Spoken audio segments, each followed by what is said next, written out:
N'hésitez pas à liker la vidéo si elle vous plaît et si vous êtes nouveau sur la chaîne, n'oubliez pas de vous abonner et d'activer la notification pour ne rater aucune de nos prochaines vidéos. On commence. Presque 7 ans, c'est le temps qu'a duré l'aventure parisienne d'Edinson Cavani avant son départ libre du club en fin de saison dernière. Meilleur buteur de l'histoire, l'attaquant uruguayen n'a pas été prolongé à l'issue de son contrat. Depuis, il se cherche preneur. Libre de tout contrat depuis son départ du PSG en juin dernier, Edinson Cavani se cherche une nouvelle équipe.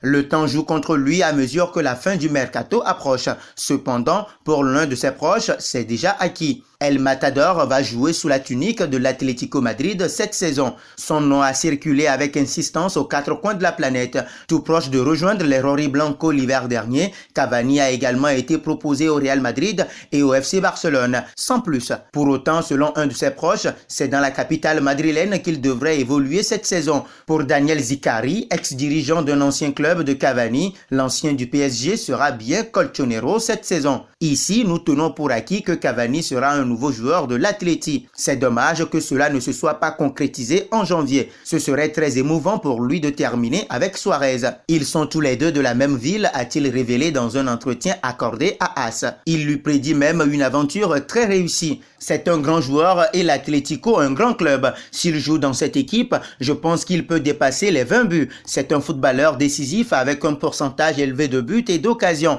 En plus de contribuer à de nombreux buts, il a aussi une excellente façon de jouer, une position sur le terrain. Il est très positif, a-t-il poursuivi. Effectivement, l'Atlético Madrid a longtemps exploré la piste menant à l'ancien goléador du Paris Saint-Germain. En effet, l'ancien du Napoli est passé tout près de rejoindre la formation madrilène à l'hiver dernier avant que la situation ne prenne une autre tournure. Les prétentions salariales de l'attaquant a notamment rebuté les dirigeants colchoneros, ce qui avait eu le don de mettre le président Enrique Cerezo hors de lui. Je trouve honteuse la situation de certains joueurs avec leurs agents et les membres de leur famille, s'était-il agacé auprès de la chaîne Movistar. Nous ne sommes pas là pour être volés. Mais il semblerait que les deux parties ont mis de l'eau dans leur vin, car il faut se l'avouer, les options du Matador se réduisent jour après jour. Dès lors, l'ancien buteur du PSG est dans l'obligation de revoir sa position et aurait visiblement porté son choix sur la formation de Simeone. De plus, la présence de Luis Suarez, recruté récemment, pourrait avoir joué dans la balance.